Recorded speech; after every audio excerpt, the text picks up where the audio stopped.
Hi, I'm Terry Cook. You're watching Hamilton's Vital Signs. We're back again. We're going to talk today about the arts in Hamilton, which, for my guests, is a well-known area of expertise and passion. For our larger audience, they would know that this is a huge contributing force to Hamilton's ongoing revitalization. So I'm thrilled to welcome to the program from my left, Claire Kalman from Hamilton Festival Theatre, better known as the Fringe Festival, Carol Kehoe from Hamilton Philharmonic, and Nia Reid from Hamilton Youth Poets. Great to have you all with us, and it's been a great year in Hamilton. After the submission of the Arts Task Force report that identified both the huge contribution that your sector is making to this community and also a significant underfunding gap, we had a rather remarkable phenomenon, which was the City of Hamilton stepping up with a unanimous vote to inject a significant amount of new money into the sector over the next 3 years, starting with a $500,000 down payment. The Community Foundation was lucky enough to top that up with an additional $300,000 commitment over the next 3 years, and we were lucky last week, in fact, to deliver the first 30 checks to critical parts of the sector, including your organizations. And so I thought it appropriate that we talk a little bit about what each of you are doing. And I'm going to start again on my left. Claire, tell us a little bit about the Fringe Festival, its history, what it does, and just let's inform the audience that may not have yet been exposed to this great artistic resource. Sure. So the Hamilton Fringe is entering its 13th year in 2016. It is based on, there's a structure of Fringe festivals both across the international community as well as across Canada. And the one in Canada is particular, it has a set of guiding principles that everybody kind of plays by the same rules. And those include that it's not a juried festival, so all of the selections are done by lottery or a similar kind of process, and that it is the focus is on remaining open and affordable to as many people as possible. So that is for audiences as well as for the artists themselves to take part in the festival. So what it does is we program about 30 to 45 shows per summer. And they're each usually about an hour long, and then people can come, and it's $10 to come see a show, and then you have a wide variety of things. And what I think is really special about it is that unlike a lot of the theaters across the country that are programmed by very few people, so you're getting a sort of lens on what they think is timely or that audiences will enjoy. Here it sort of busts open the power structure, so it allows pretty much anybody to take part in the festival. And so if we're doing our job right, then the festival should represent the community that it comes from. And give me a Reader's Digest snapshot on where in the trajectory the Hamilton Fringe Festival is in terms of audience, number of performances, and just a sense of how much momentum you've gathered. Yeah, well, so it's about 11 days each July that we do the festival. Mm-hmm. We have moved from about 25 performances now to about 45 performances, and that's companies, and then they perform each about between 7 and 10 times, and so we do about 300 to 400 performances over those 11 days, so it's a really chock full festival. And I came onto the festival in 2013. Since that time, we have more than doubled the audience that comes to see the festival. So, way to go. Yeah. And over to my far right. Tell us a little bit about the Hamilton Youth Poets and your involvement. Yeah, so we engage young citizens in the art of spoken word and hip-hop poetry. It's year-round programming that's celebrated in an annual festival called Louder Than a Bomb Canada. Mm-hmm. As far as Hamilton Youth Poets, we're celebrating our 4th year, but for Louder Than a Bomb, we are in our 3rd year. Louder Than a Bomb has a little bit of a longer history, so it started in Chicago, and it's sort of spread around the world. Louder Than a Bomb Canada is based in Hamilton, and I would say we're going into our 3rd year, but in our 2nd year we had about 1,900 as far as audiences throughout the festival. We saw about 112 new poets who participated in the festival, and we are across the city, so we take in young poets from anywhere between the ages of 12 to 25. We have a new sector called University Slam. So this year we're looking at engaging 7 universities that are participating in the festival this year. And then the festival itself, because we're engaged in a particular form of poetry, we use slam poetry. So slam is a competition, a slammer is a competitor, but as we tell our poets, the slam is really a sham, because there's just something about the way competition gets the audience involved and people get involved in the poetry. They're listening in a completely different context. So when we have our finals, you have a team of 5 poets coming out to compete at finals, but Sir John A. Macdonald walked in this year with like 130 their friends, their families, and they just come in these huge troops. Gotta love that. And we had you at one of our events, and I have to tell you, initially I was a little unsure about how would our donor community react to a very different cultural form, and it was magical. I mean, it was passionate, it was articulate, it was moving, and it really, really resonated. And it was really my first exposure to slam poetry as well, and the caliber of the young people that you've attracted was incredible. They are incredible. I think something that's really beautiful about Hamilton is that we have such a huge resource of experience.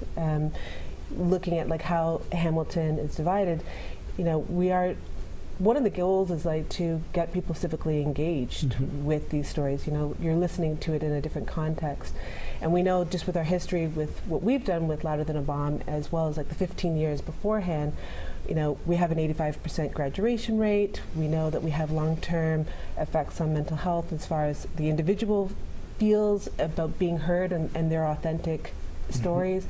But what's even more interesting is that it has a huge effect on those communities as well, and just how people engage and what young people have to say. And I think that's so interesting, because people generally think that young people are going to come in with something very soft and not political. But they're renegotiating their lives every single day, and what they have to say is really quite profound. As they should. And in the middle, Carol, the Philharmonic are kind of the more mature of the institutions here, and yet, having been to a number of your concerts recently, including the Ian Thomas one, which of course was right in my demographic strike zone, my wheelhouse, it's not your mom or dad's Philharmonic anymore. So tell us about it. The Hamilton Philharmonic Orchestra is the region's only professional symphony orchestra. We've been around in many iterations for about 100 years. There have been ups and downs, admittedly. All orchestras across the world, and certainly in North America, have been struggling to find the way to be relevant in the community. I, of course, believe that orchestra music's always been relevant, and it's really our challenge to make sure that everybody else can also figure out how to participate as well. You're right that we've, in the last few years since I've joined, we've really been concentrating more on what I would call the Hamilton experience.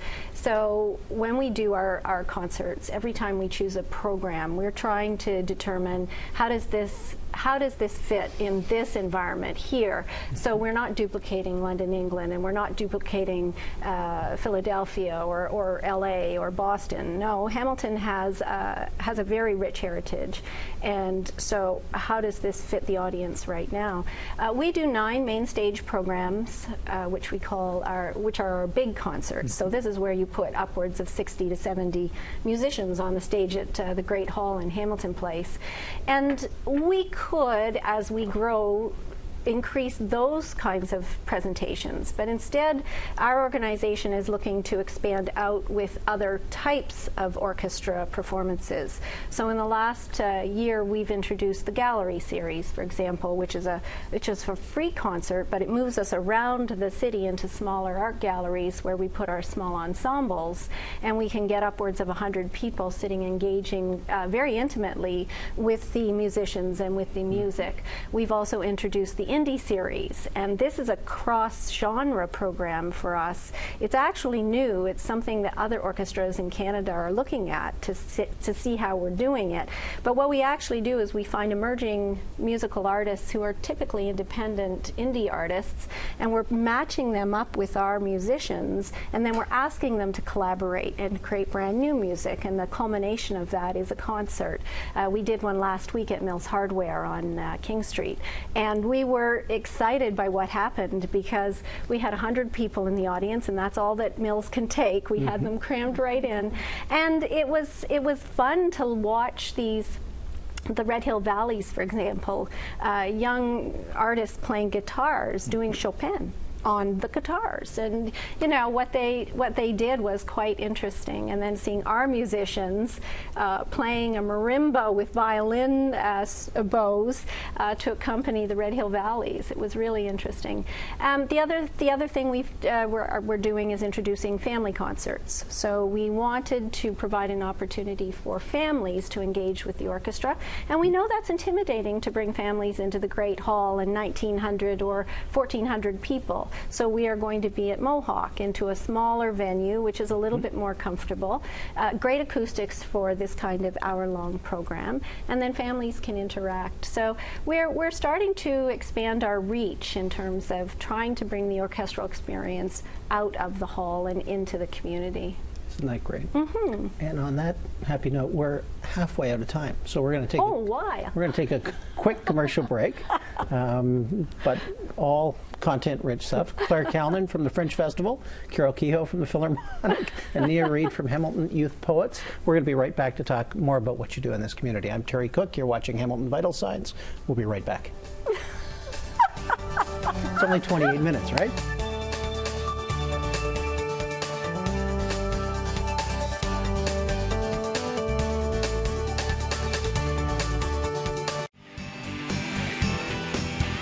Santa Claus and Mrs. Claus are making their way to Cable 14 on December 21st. Tune in starting at 6 for your chance to talk to Santa.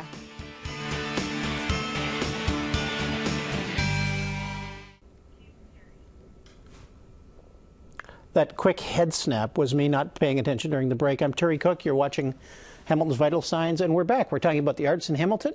Claire Kalman from the Fringe Festival, Carol Kehoe from the Philharmonic, and Nia Reid from Hamilton Youth Poets.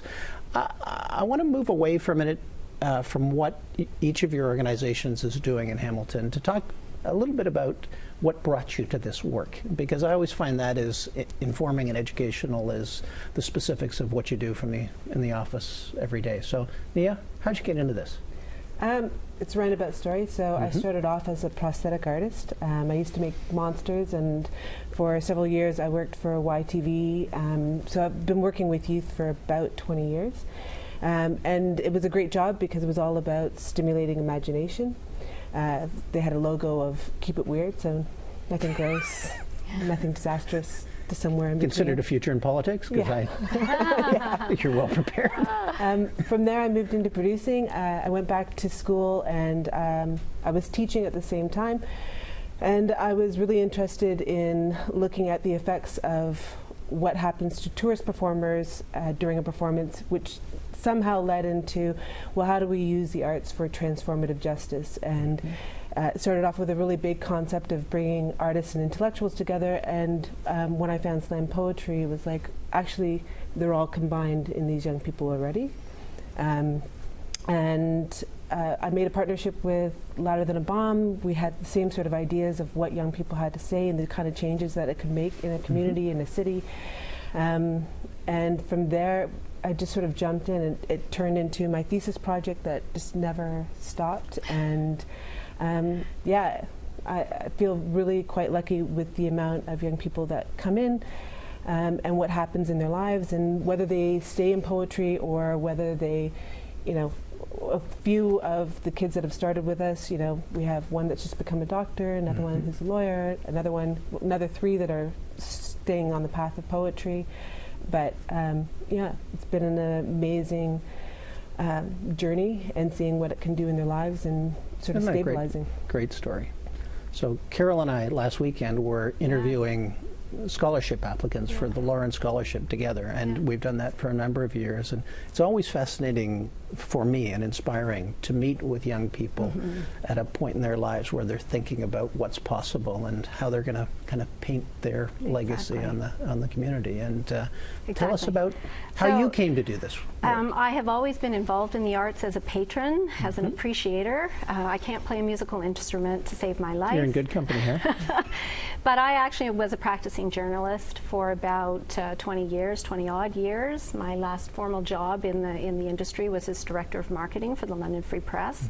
So I was always very interested in the business side of what it means to ensure that information is freely accessible.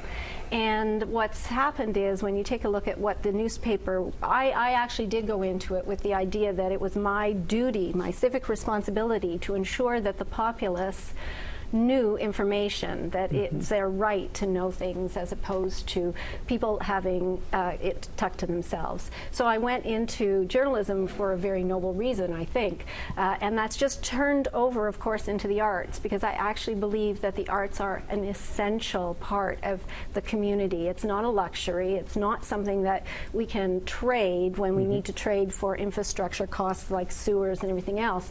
It actually is necessary to a civic society. And so when I left journalism, I just gravitated over into the arts because I love it and because I think it's necessary and important. And so here I am. I've also been an educator as well. I taught for many years, and so I hope that that little bit of coaching that you learn when you're a teacher can also translate over into the arts sector, where we're hoping to help people learn why, about themselves, about their communities, everything. I like to think of it as community building, actually. It is. It is. And Claire, I'm going to put the same question to you. How did you come to do this important work? Well, I went to theater school and then worked as an actor for the most part and a theater creator for a long time. I still do that, actually. I work for the Fringe part-time, and so I still do contract work as an actor.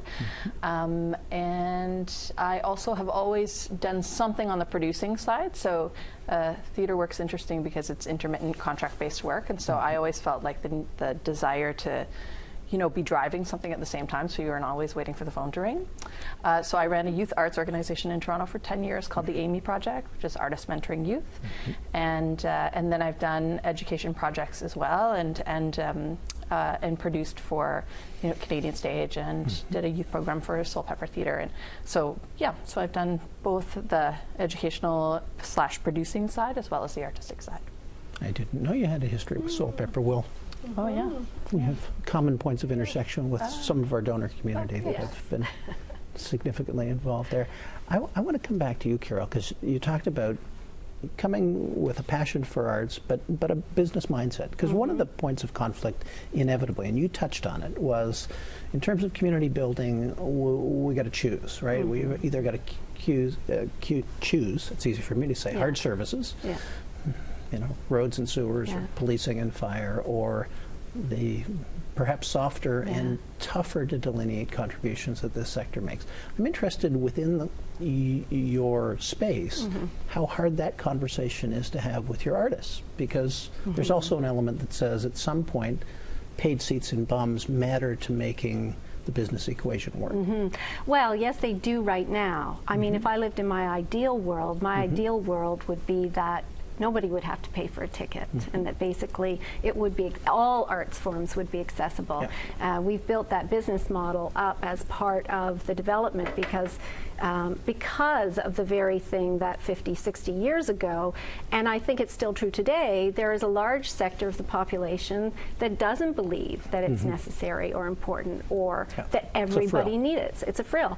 And and so when you come to it, you have to bring that business side to it that starts to talk about what is the risk if you don't have this in the community, and if you have the investment, what's the investment now into an arts program? What will be the reward later? And I believe this, and I think there's a lot of studies that demonstrate that the more that people have exposure to the arts, they either participate in it, they can observe it, they can learn about it, the more chances that they are cognitively engaged, that they want to participate more in civic. That they're good citizens. They become good citizens. And, you know, at some point we are going to say to ourselves, it's more important that we have happy, productive, joyful citizens than citizens who can just pay taxes. Well, and the other piece, and I'll introduce my bias straight up, is when you look at any of the analysis of economic development, increasingly, not necessarily for the historic donor or arts patron community, but for younger people who have choices, that the absence of a vibrant cultural life and neighborhoods that have a sense of place to them is a reason for them to go elsewhere. And we need to be mindful that it's really a race for talent, and that the folks that we need to come here to create the businesses of the future and to contribute to our community, look at the arts as a key and integral component of a vibrant place that they want to live. Absolutely. So talk to me about, we've only got about 3 minutes left, which is cruel and unusual. So we've just come through this big discussion and debate about where arts funding fits on a municipal prioritization scheme. But in addition to money, and obviously that's part of the equation, what else can we do as a community to make this sector thrive and grow? Well, I think funding is a big part of it, and I find it's been a struggle for me, you know, sort of in this side of work, in the producing side, to always have to speak to a capitalist kind of model of justifying why we do the work. And so, you know, to speak in economic terms when you are talking about the arts, which has been a really big adjustment, and in some ways, I like to really try to keep that in check because I don't think we should totally go in that direction, but. I think also space is a big component. So we struggle to find enough spaces to do the Fringe Festival itself. We're doing a winter festival this year that will take place at the Cotton Factory. So, you know, 7 companies doing work in you know, non-traditional spaces. So that's a really great thing that Hamilton has, is all of these kind of undiscovered places that don't have maybe the level of bureaucracy that larger city centers tend to have around spaces. But in terms of finding like traditional theater spaces that work, or affordable rehearsal halls for people to, especially young people, to start creating and making work, I think that's a huge part of it. And then and then it's just population as well. So, you know, talking about brain drain and people sort of leaving the city, that's really common for theater artists here, because theater is a community art form, so you need other people to be able to participate in it together. And if you don't have a critical mass of people, it's hard to get the work off the ground. So I'd say those are the things that we think about a lot. And education, that's another big one. Yeah. You have a minute to I think build this to a crescendo and finish. I think the bottom line is really, as a community, show up. If you want young people to stay in the city, then I guarantee you that they'll be telling your story anyway. So just show up. And if, you know, for me, if it's a matter of finances or something like that, will open the door regardless. It's more important for us to have the community in the room and participating in the work and participating in the stories, you know, listening to their communities and listening to their young. You know, we'll find a way with everything else. Just come out. That would be my, I've often say to people, I would like to challenge them to just try and do 2 things a month that they have never done before. And I think that that's one of the big challenges each of us needs to embrace. Last night I sat in the gallery as my daughter performed in a voice recital at Erskine Presbyterian with this extraordinary cross-section of young and middle-aged people, and with gifted musicians as backup and support. And I thought, how lucky are we as a family? And really, you can apply that exponentially to this community, and the 3 of you are a big part of why that happens. So we're out of time, which is extraordinary. But Claire Calnan from the Fringe Festival, Carol Kehoe from the Philharmonic, and Nia Reid from Hamilton Youth Poets, I want to thank you for your work, for being with us here today, and for all that you do on an ongoing basis in Hamilton. I'm Terry Cook. You've been watching Hamilton Vital Signs. You can, of course, follow us on Facebook or Twitter. We hope you'll join us next month. And season's greetings. Please have a safe and happy holiday.